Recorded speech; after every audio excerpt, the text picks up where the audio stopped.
For those of you just joining, welcome to our Regenerosity webinar. And this one is in a very interactive workshop style, and we usually love to do breakout rooms if you've been before, so there'll be a chance for interactivity. But we love to begin our webinars with just a few breaths together. We talk about regeneration, regenerative design, amazing work that's happening all over the world. So we like to take it inward to begin and center and ground ourselves together. So feel free to write in the chat your name and where you're coming from. What is your bioregion? I think while people are arriving, we can also talk through the agenda today. So today we are exploring with you and with each other something we're calling the Regenerative Capacity Development Framework. And this is something that we've been working on as a group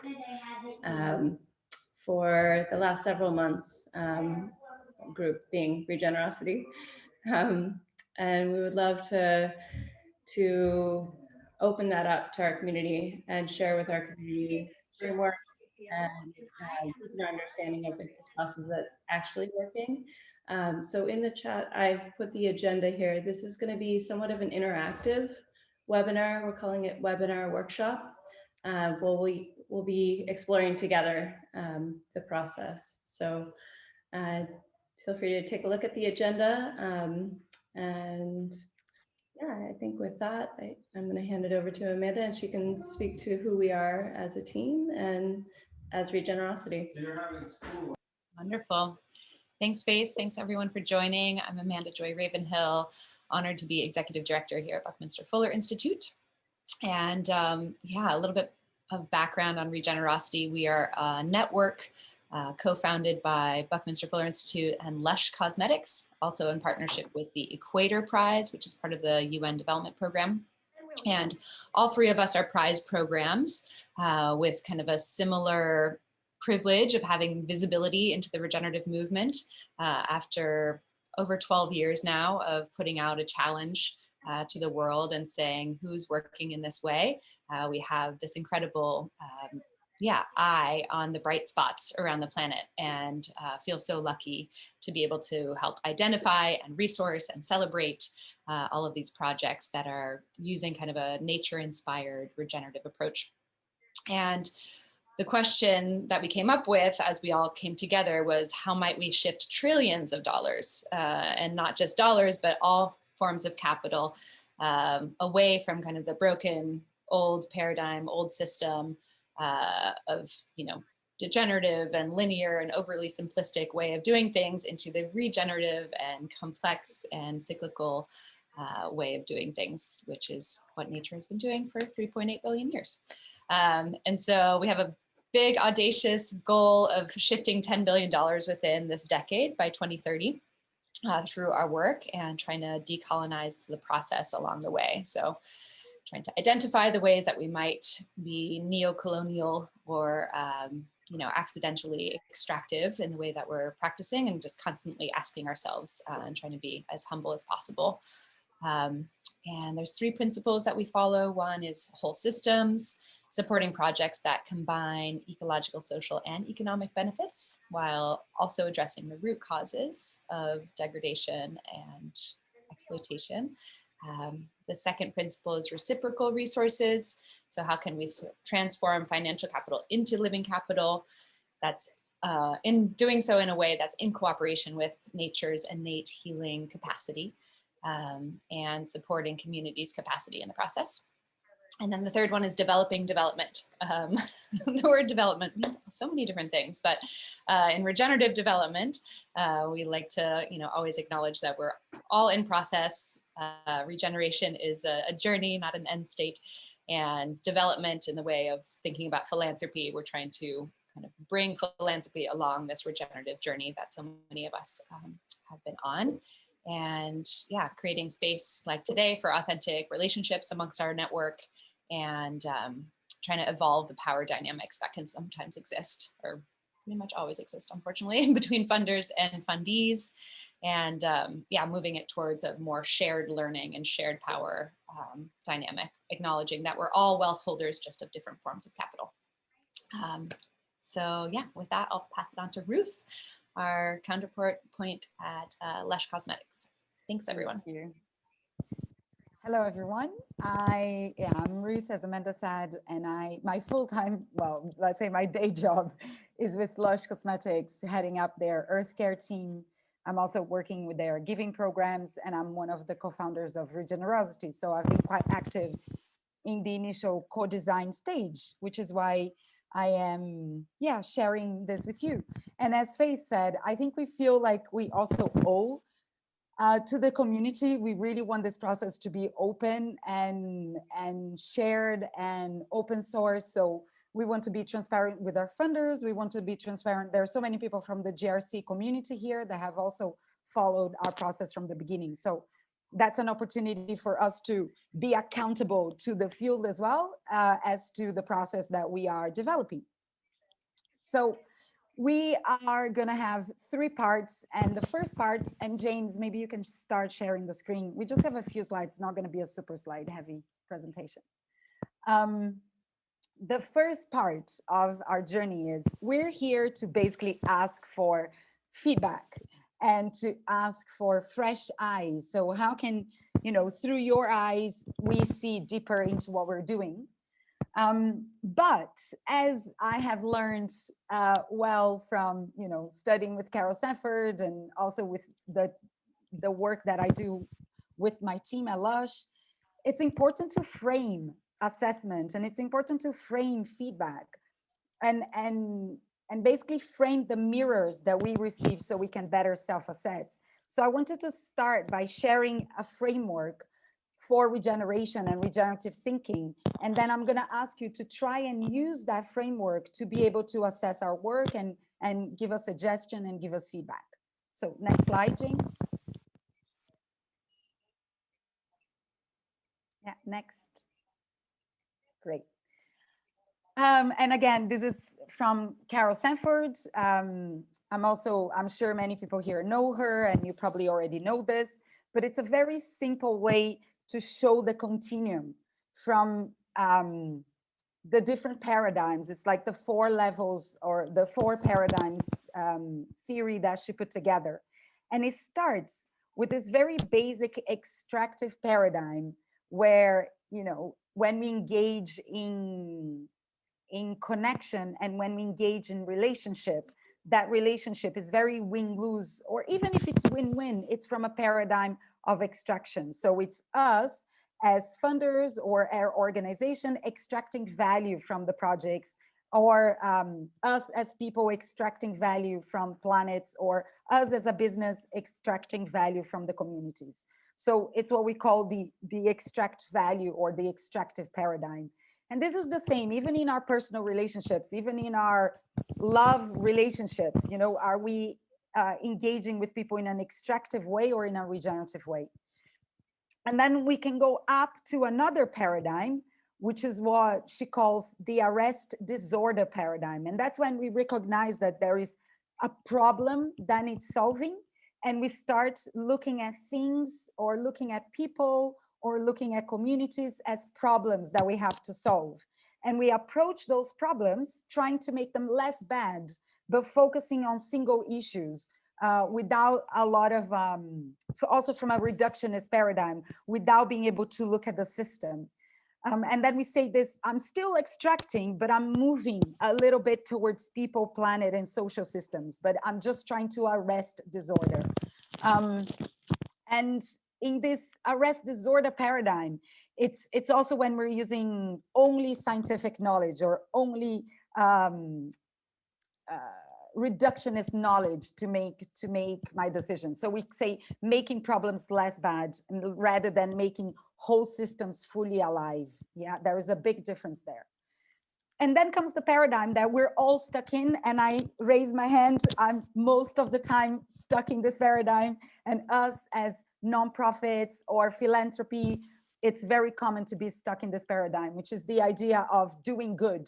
So I'm doing good for people, and I'm doing good for the planet, and I'm doing good for communities. I'm already operating from a much better paradigm, but it's still, this is where the white saviorism comes from. This is where, you know, the neo-colonialism comes from. This is where sustainability comes from. It's like, we are all trying to do good, but for the other. And then comes the regenerative paradigm, which is, it's not about doing anything for anyone, but it's doing things together and actually creating conditions for people to do things themselves. So this idea that we are evolving capacity, whether it's evolving capacity of the people we're working with, even like this is the same with my team at work, like how can we evolve each other's capacity, or in our relationship as funder and fundees. Also evolve capacity of ecosystems. So how do we increase the capacity of that ecosystem to sustain life? And finally, evolving capacities of communities to be self-determining, to be able to express their essence and their unique potential. So that's when we talk about regeneration and regenerating philanthropy and supporting regenerative initiatives. We would like, you know, in an ideal world, we would be operating from this paradigm, but we know that this is aspirational at the time being. So we need to be constantly checking what we're doing to reflect what paradigm is this coming from and what paradigm are we operating from, and making sure we don't get stuck in those two paradigms. So today is a chance for you to help us reflect on what we are doing, what paradigm that's coming from. All right, that was a big conversation. And within this framework, a big conversation or a big monologue, within this framework, we also evolving some principles. And I just put this together from the last meeting that we had that was super inspirational with many people that are on this call. And how can we learn to do things better? So the idea that what you're going to see today is really an MVP, and it's really a prototype, but we think we need to take the prototype out into the world quickly to then understand what's relevant and then co-evolve together with the people that are being, you know, influenced and are influencing the systems. We discussed a lot about language. We use a lot of language that we don't even know how selected it is, that is really from a Western capitalist like way of talking. So how can we bridge the language gap by really connecting to the essence of the conversations we're having? We also want to have a whole systems approach to how we do assessments, design, evaluation, learning, always aiming to design it from that paradigm. But at the same time, we think holistically, we want to find what are those nodal interventions or co-interventions that could have a systemic contribution as we engage with projects and initiatives. And then this thing of developing capacity and trust every step of the way. I hope that by us being together here, we're developing capacity. Every conversation we have with potential partners and our programs, we're building each other's capacity. That trust and capacity is built with every interaction we have. And then this focus on appreciation. We've been really, and this again is so hard. It's so hard to not talk about gaps and problems and what needs to be solved. To really like move away from that language is super hard. So we try to design questions around appreciation to make sure that we create dialogues based on inspiration, but it's super difficult. Like I'm such a problem solver. I go straight into problems. So how can we also support each other into, just focusing more on appreciation? And finally, creating platform and creating opportunities for storytelling. A lot of our programs and frameworks is about dialogue and storytelling. And that storytelling needs to be culturally sensitive. And the best way to make it culturally sensitive is by creating platforms rather than speaking for other people. And we've been discussing a lot consent. And again, this is so tricky. Like how do you make sure that the person that appears in a photo has given consent to all the different ways that that photo is going to be used afterwards? Like what does consent look like when we're talking about, funding programs? like that idea of getting consent every step of the way. We're also figuring out how to do that, because we trip up on that all the time. All right, so back to the, yes, Sherry, I have done the Oasis game. So that's also a lot where that, idea of focusing on beauty first, like what's beauty? What are the gifts that are there already, and starting from there. And then, as I mentioned already, this is a learning process. I'm not going to spend too much time on this, but there are all these apparent contradictions that we need to find ways to find strategies so those contradictions don't exist, or just live with them. And there are, things about how like when we talk about frameworks, are we then making projects and groups fit into a framework, or do we adapt to them? How much do we listen and how much do we influence? How much do we work on a regenerative rhythm versus the timeline, from funders? These are all, I think, things for philanthropy and supporting projects that together we need to start finding strategies for to overcome these contradictions. That was a lot. So it would be good to go into a little bit of a breakout group so you can actually share, and I'll hand it over to Faith to explain. You're doing this, Faith, right? Yeah, I've got this. And then we'll go back to the regenerative paradigm slides when you're in your breakout group, so you can look at that. Okay. Yeah, thank you, Ruth. I think with all of that in mind, and you can keep that slide up too, because it will be helpful for people to see the questions that we're going to ask. But with all that in mind, the contradictions, the continuum, the principles, all of the things that Ruth just spoke to, we would love for you to think about how processes have worked in your life and your relationships and the work that you're doing, and how have these processes held different power dynamics, how have they worked, what has worked, what didn't work because of upholding different types of principles or upholding a different scale of this continuum. So we're going to be putting you into small breakout groups, and you can reflect on these processes and understand from each other what worked and how you were operating within these contexts. And we'll put you in breakout groups for about 7 minutes, and we'll come back and get into the next. Faith, just a tip, try to think of a real process you've been through, you engaged in, but just think about one, because we won't have a lot of time. Yeah, but think of a concrete one. Yeah. One note is just make sure that everybody has enough time. So yeah, there will be about 3 to 4 people in your group. So enjoy the process.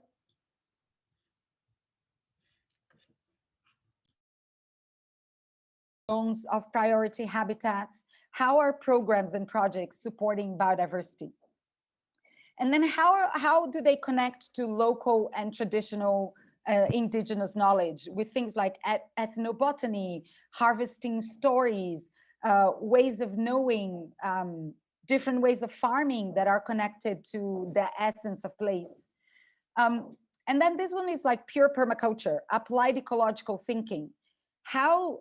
What is the program's capacity to think ecologically? That is, to be able to see connections and wholes and showcase that through agroforestry, through permaculture, through regenerative design, through having ecological solutions to problems. See, it's so easy to fall into this. And then this is the one that we added. We hadn't included a social dimension, a people care dimension, a well-being dimension. And as we started talking to the group, some of the groups that are here were like, wow, they're doing all this work about well-being. And it doesn't fit into any of the dimensions. So again, how can we evolve what we're doing by taking it to the field? Commitment to learning, because we're talking about evolving capacity. So commitment to learning, to education, to sharing impacts, to knowledge is so important. Team cohesion, how do the teams working together? Are they diverse? what is the team capability and how can we support that team capability, and financial management. And then we have also this, should we even have a framework? Should we even be trying to fit things that projects are doing into dimensions? Or is this a way to allow us to better look at the whole? You know, what is the role of frameworks as we do this work? So these are all the conversations that we're having, and we wanted to open for you all so you can also support us as we design this. And we're also thinking of ways to visualize this framework. So I'll pass it over to Amanda, and she can share some of the work that she has been doing with in the design science, I believe, to show it in a different way. With Terran Collective, yeah. Oh, Terran Collective. Brilliant. Amanda, are you there? I'm here. Yeah, so one of our main partners at Buckminster Fuller Institute is a group called Terran Collective, who are dedicated to bioregional thriving and have taken over the stewardship of a platform called Hilo, which is on the Holo chain. And yeah, they've been helping us think through kind of the visual component of this work, and how can we create some sort of, map essentially for us to be able to visually see all these different dimensions together. You can think of it as like a business model canvas, if you're familiar with that tool, for regenerative development. And the idea is that this is a gift to the community that will, offer and look for all the feedback on, and maybe every season or so have an update to based on feedback from the wider community, which is you all. So it's kind of a inspiration from a spider diagram, but essentially like the inside of the circle is more of a degenerative way of operating on each of these forms of capital, out towards the, the edge of the spokes of the wheel being more regenerative. And so you can kind of map where you think you are on each, or your project is on each of the forms of capital. And so right now we have it mapped to well-being and function. We might change that to earth care, people chair, the permaculture trifecta. And yeah, and then we're playing around with like, what are the ways to measure the potential to action dimension, which is all forms of capital. So that's the ring that goes around the edge, maybe with SMART goals, some way to kind of click off that you're, working towards turning the potential of each of these forms of capital into action. Initially, we were calling that the entrepreneurial spirit. We kind of get stuck in financial capital if we talk about entrepreneurship. So yeah, there it is, kind of in process, but super curious to hear what you all think of it. And maybe there's multiple visuals that we create. But yeah, that's the current draft. Yeah. And again, how much of this, is truly regenerative? How much of it is still stuck in a reductionist paradigm? These are all things that we would love an open discussion about it here. And I'll do the last bit before I hand over to Faith, who we actually have the people that are working with us in developing all of this, so we can hear like firsthand their experience. But just to share a little bit what we've done so far,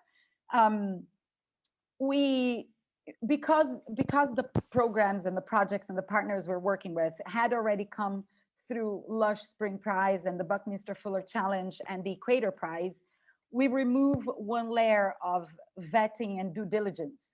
So we decided to make it a little bit easier for groups and create something based on dialogue rather than long application forms. So we are holding conversations with our partners, and through conversations, weaving the story of those projects while also trying to bridge that with, the new purely trust-based philanthropy with some degree of due diligence. So again, moving those two directions. So the first session, this is the design of the program that we have so far. We have a whole session that's based on storytelling. So it's story of the people, the founders of the project, the place they're in, their bioregion, and the dreams, what are their hopes and dreams for their programs. We have a peer advisory circle that brings with a lot of people working in those fields. So we personally know a lot of those groups, and we bring people together to look at the information. And then a second dialogue session that's based on the dimensions. So based on the framework, it involves some self-assessment and a continuum. So we've been asking groups, what would a regenerative aspect of team cohesion, if it was fully regenerative, what would that look like for you? You know, local community and being able to connect to local actors. What would a regenerative piece of this look like?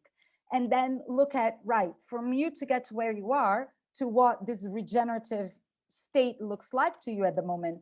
How can we build your, how can not we build your capacity? How can we create a program to build the capacity so you can do that? Yeah, and then finally, we've also developed, we're not going to be able to share this today because it's just too much, but we also developed sessions for program co-design. So we are co-designing the capacity development programs with the groups. So it's usually a peer from our end working with the groups and designing that capacity development program together. And finally, we're doing our monitor and evaluation around learning and storytelling. So we also want to experiment with video storytelling and creating a learning circle where projects can come together to learn from each other. And a lot of the capacity development that we think we're going to engage in is peer-to-peer. So it's one partner or one project helping to build capacity in another project. Yeah, and doing more south-to-south development. Right, I'm going to stop there and hand it over to you, Faith, so we can actually hear from the people. Excellent. Yeah, so we think it's really important to hear from the people that have been part of the process. So today we have with us Noah from Yise, Uganda. He's the founder and director. He's been a guest on our webinar so far and has been running Yise, Uganda since 2014. He's works with rural refugee communities and provides smallhold farmers access to regenerative agriculture training and permaculture practices that reduce hunger and poverty. So I have gotten the pleasure of being part of the process in interviewing Noah myself for this framework. He's one of our guests and one of the interviewees, I guess. And then we have Megan with us from Gardens for Health International. She's the operations manager, and she is working at the nexus of nutrition, agriculture, and health. And they work to overcome malnutrition and have been working for 11 years to build this organization, and is really impactful on the ground. And they work in Rwanda, and she's actually the only US-based person on their team. Everybody else is based in Rwanda. And she's worked for several years in Tanzania and focused on girls and education initiatives. So I also had the pleasure of interviewing her.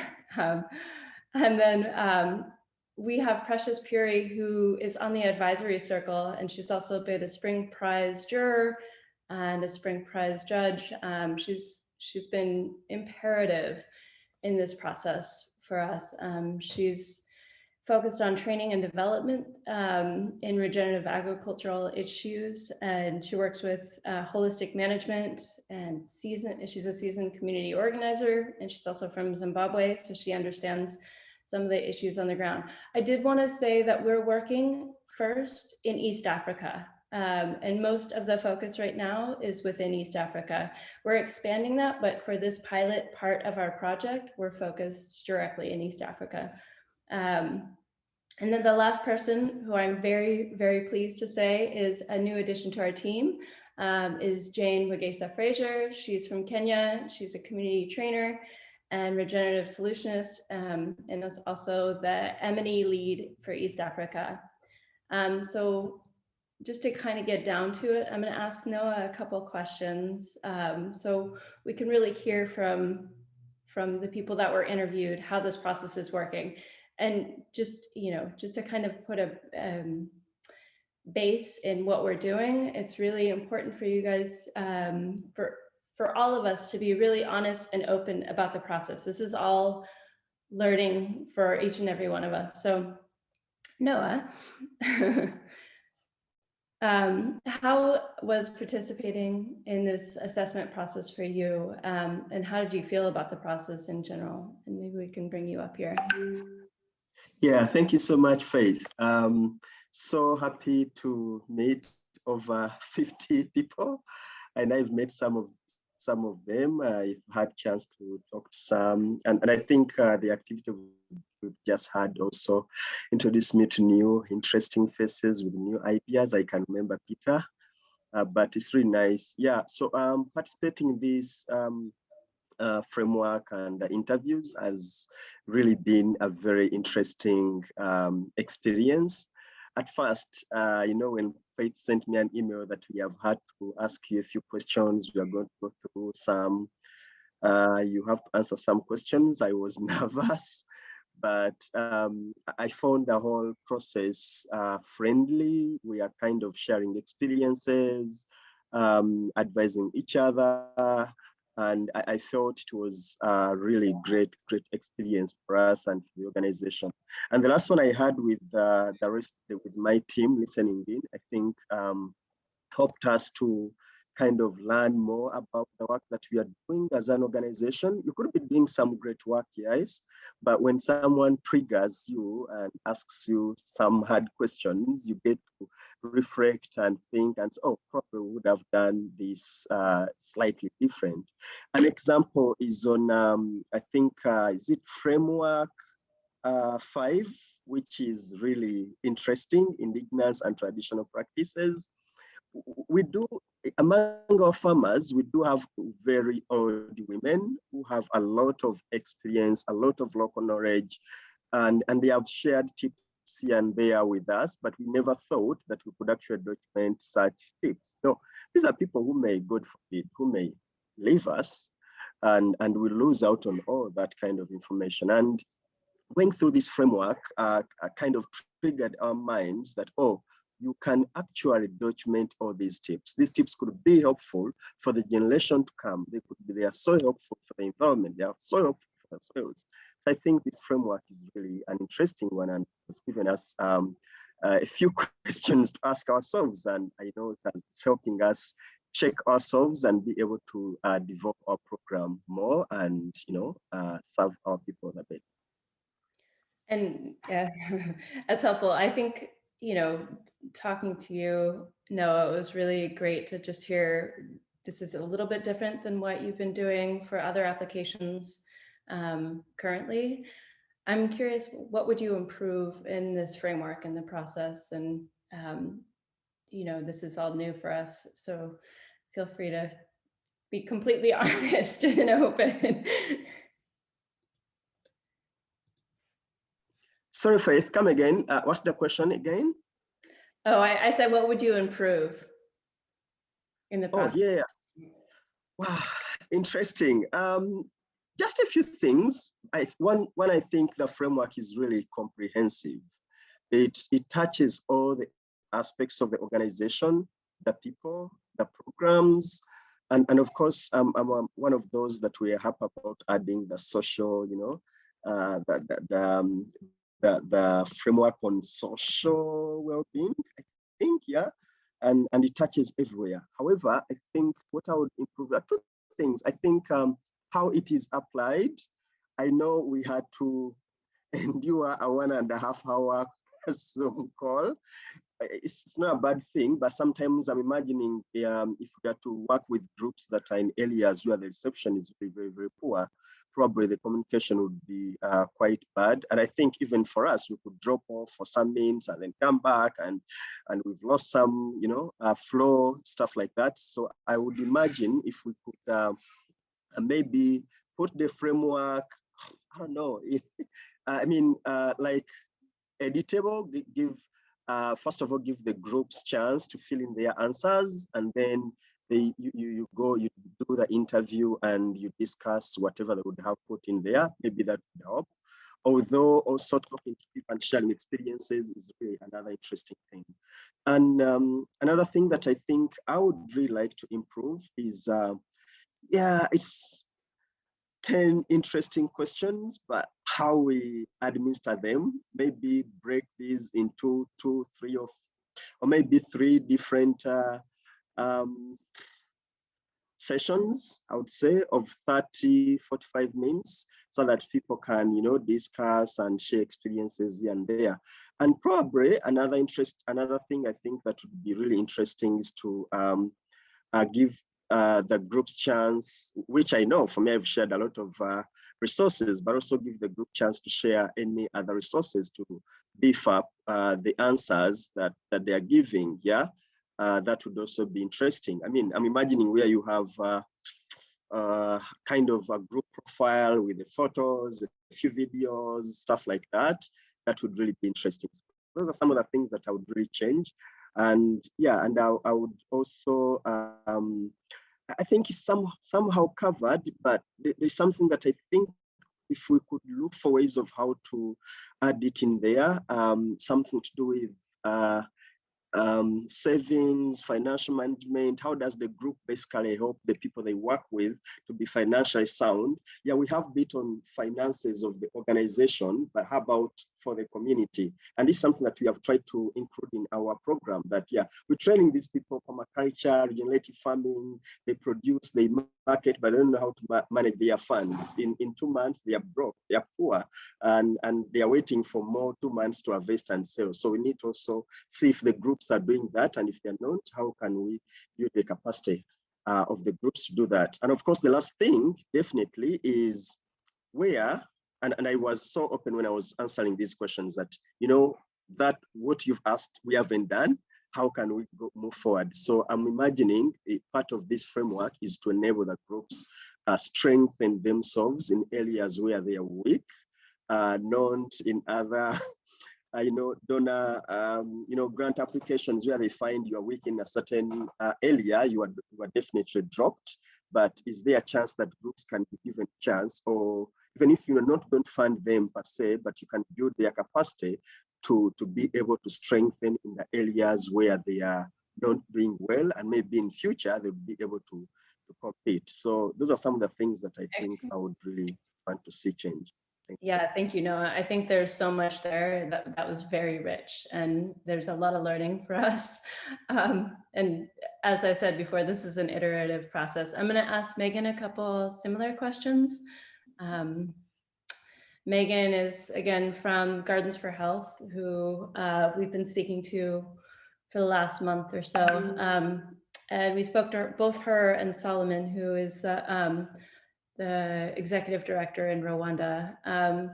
And curious, Megan, for you, what part of this process you would change? What's kind of stuck? What felt like it was an interesting dynamic? Would love for you to speak a bit to the process. Sure. Thank you, Faith. I think overall, I appreciated that the process was based in relational trust. I know that that's something that you kind of opened the conversation with, and then it really did feel like that throughout the conversation. A trust in our work, that we kind of know what we're doing, and a trust in our knowledge of the community. And yeah, it didn't feel like an assessment or that you were trying to kind of like trip us up or find our weak points.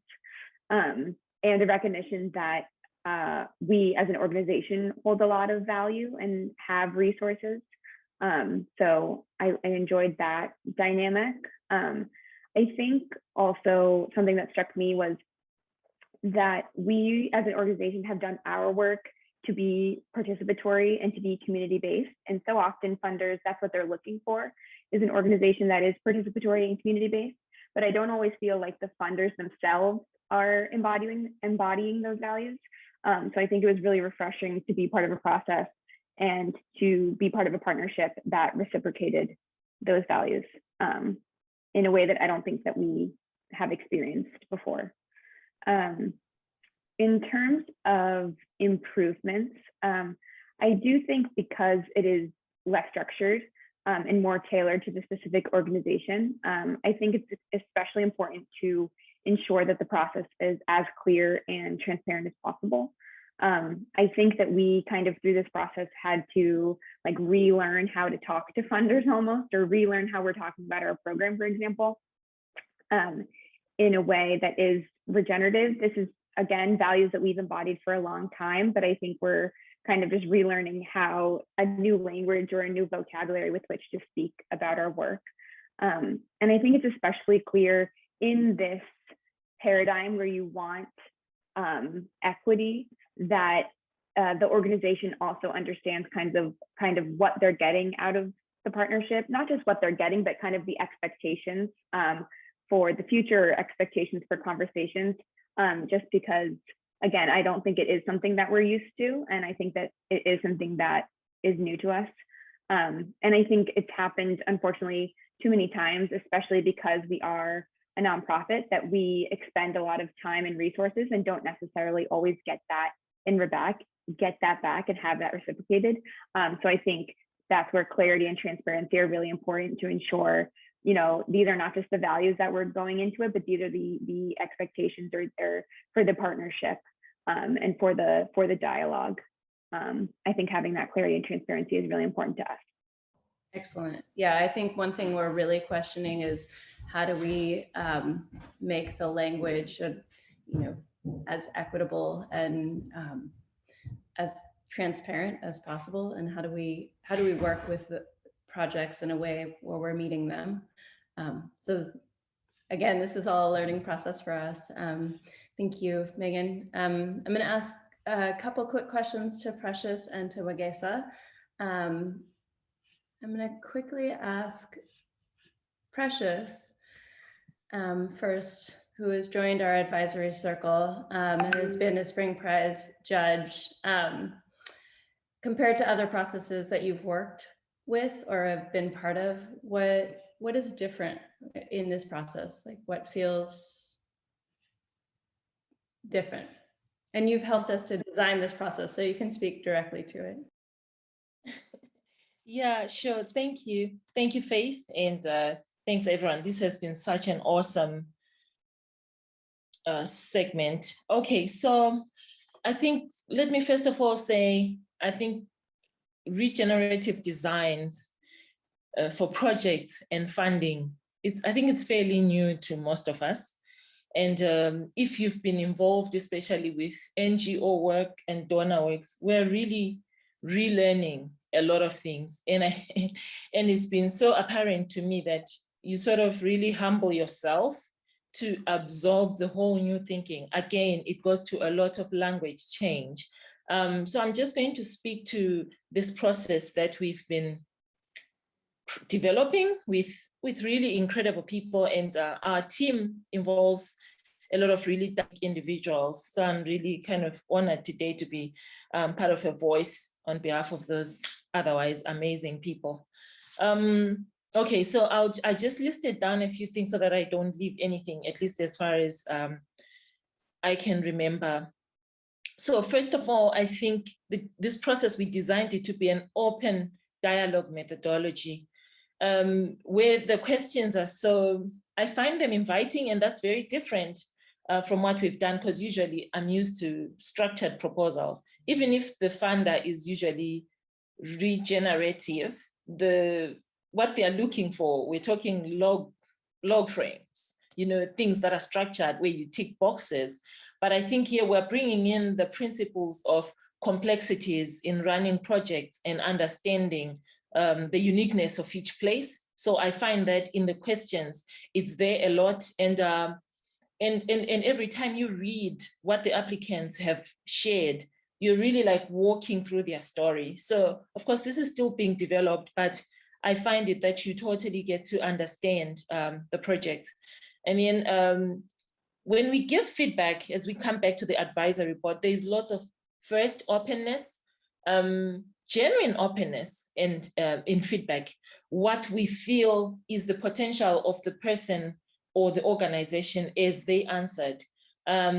And we also are really open to go back to them in dialogue, like to propose, like what Ruth said in the beginning, that every time we interact, we're also finding spaces where can we grow more, where can we learn more, what could be called like a certain identified, I don't like to use the word, but a certain weakness, for example, could that be an opportunity maybe to then link you up with another organization that has shown strength in that area? So in developing these hubs, we're not really throwing the baby away with the water, but then you identify potential in each organization, and then you also think, oh man, these guys could relate to the Gardens for Health because they're stronger in this. And oh, maybe we're not sharing stories because in Africa, you don't talk a lot about yourself, things like that. So we bring in the cultural play and all the dynamics into space. And so that's understanding capacities. And then we have abundance thinking to say, okay, we have this amount, for example, to develop the Regenerosity programs. But then, hey, let's not think from lack, because then we tend to shut our eyes from seeing potential, what could grow and go further. You know, what if we could actually apply for more funding to then develop, you know, have like levels of engagement, because these organizations are at different stages and levels, but all of them have a potential to actually arise, maybe as trainers, maybe as friends of another organization, things like that. Diversity of skills and the cultures of the team. I cannot tell you how blown away I get whenever I come from these meetings, and I can't believe there are humans who walk on tools who are this amazing. And I was actually talking to them. It's so humbling in general. So Faith, do you want me to talk about some of the things that we are also learning that we could refine and improve? Maybe just one or two things so we can talk to Wege. Yeah. It will really be just one. We have been talking so much about, okay, we have this project scheme and timelines. Like, how do we bring that balance between what we desire or are burning with as a team versus, you know, the realities of the people that we're working with or organizations that we're working with. So, you know, to bring up again that regeneration in understanding the pace. How do we keep it going while also keep learning from the people that we are in service? I think that's it from me for now. I love that. That was beautiful. Yeah. So thank you. Yeah. I think to speak to that, maybe Wege, do you want to talk a bit about the process from an interviewer perspective? And we'll try to keep it short so we can actually start to break out into groups ourselves and talk through the process. But I'm not sure if Wege is on the call, but yes. Okay, great. Yes, I am here. Excellent. Thank you so much, everyone. Thank you so much, everyone. I'm glad to be here. And yes, I'll be brief. I worked on the team of interviewing about 2 projects on the team of the projects that we have, we want to onboard, and also went through the process of seeing how they are coming to join the Regenerosity team, project. And I realized that through the 9 dimensions or 10 dimensions we had, when you go through with these people, you realize that they are working with those dimensions or in those dimensions, but they don't have like one word to clarify that that's what they're doing. Like Noah was saying, if they would have been given the form earlier, and Noah is is one of the guys we talked to, and he said, if they would have been given the 9 dimensions earlier, they would have fitted in the information and brought back to us so that we can see exactly which point is where. So in this 1 hour or 2 hour duration call, you realize that we are jumping through these dimensions, and sometimes he has answered it in one dimension, and then he goes to another and goes through the same answer again, maybe not relating or trying to relate the two or differentiate the two is not there. And languages, like we say, are different, because some of these words we've been working around them, but we don't have words to suit them. Like in Africa, one word cannot describe, like in Swahili, you can't describe regenerosity in one word. You can't describe conservation in one word. You can't describe ecological practices in one word. So these things come around, some have words to mean, some have a whole sentence to cover that one word. So you realize that it's different, but it's the same thing that we are doing. So if we can just, I think it's a nice process. It helps us rethink things through from where we were, where we are, and where we are moving to. It's a very broad spectrum kind of knowledge that we need to have all the time to check ourselves during our work schedules, to see where we were, where we are at, where we are moving to. It's a wonderful session, but it is also taxing, and people need to have these things prior before we come into asking them questions. And then we can just go through and say, how are you performing here and how are you performing here? Thank you, Faith. Quick question for you. Is there anything about the actual framework that you would improve? Because we've had all these discussions and have been working through it. This framework is wonderful, Faith. This framework is really wonderful. It keeps us, actually, it gives us the opportunity to grow even when we were a bit lower. Now we have to expand our thinking and think out of the boxes. So it's a wonderful process and framework. Beautiful. Thank you so much, Wegesa. I think with that, I'm going to hand it over to Ruth to talk about this next section where we'll actually be working on the framework and thinking through the process as internal teams in breakout groups. Hi. Thank you. So, wow, thank you to everyone. It's also such a pleasure. I mean, so much mutual love in these conversations. Okay, so we had some amazing comments in the chat, and I know there is so much wisdom in the room. Like there are so many really people that we admire in this call right now. So we thought, how about we then go into breakout groups and we're able to collect all of the suggestions that are coming and all of your thoughts after having seen what our principles are and what we're thinking, hearing the people, the suggestions from improvement. How do you feel about it? And how do you feel, we should be looking to, or do you have any suggestions for processes? Anything like this? So thanks, James. Wow, reading my mind.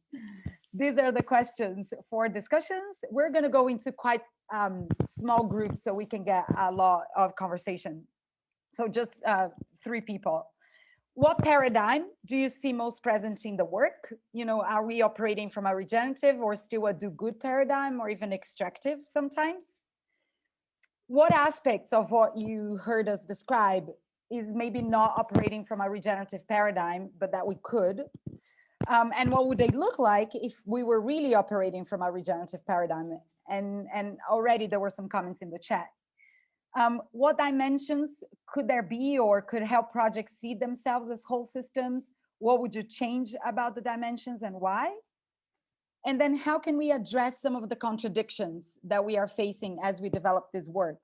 Like what are some processes that we could engage to build trust? So these are some suggestion questions. The most important thing is to capture the conversations that you have, and then write it all down into a document that Faith is going to share with you all. Faith, if you can share the document in the chat, have a conversation, support us in being able to evolve the framework that we are building. This is the time to do it now. It's the time for some co-creation. So there is a document where you can just find a place in the document, start a new page, and choose a person to take notes. And use these questions as suggestions. We're gonna have maybe 15 to 20 minutes to do this. And then we come back for a final. Welcome back, everyone. Sorry for the jolting back into the room. I just realized we have 2 minutes left. So wanted to hear at least from 1 or 2 people here and see how it went. Maybe raise your hand if you'd like to speak. Oh, Mike, go for it. We had a very interesting group, and we talked again. The first comment I had was that this feels a little bit like stuffing all our information pillows into pillowcases. There's a lot of information, a lot of different thoughts, and so on. But anyway, we talked about language, the importance at getting at that there are disconnects because of different types of language, and others in the group mentioned imposition from language that comes from donors and things like that. We talked about long-term and short-term evaluations and so on and so on. So there was a lot more, but just very quickly, I know we have like 10 seconds, so that's it. Excellent. So we'll wrap up in just a moment, but if you need to drop off, please do drop off. Yeah, thank you so much, everyone. These have been amazing conversations, and we would love to keep the conversation going. In the chat box, you can see that we have a high-low community. So I'll pop the links in again too.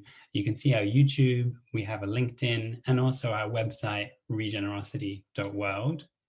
And also to say that like Faith mentioned earlier, we are starting this program in East Africa, and we're also extending our work to India soon. But we're also looking to scale into other bioregions and other spaces as well too.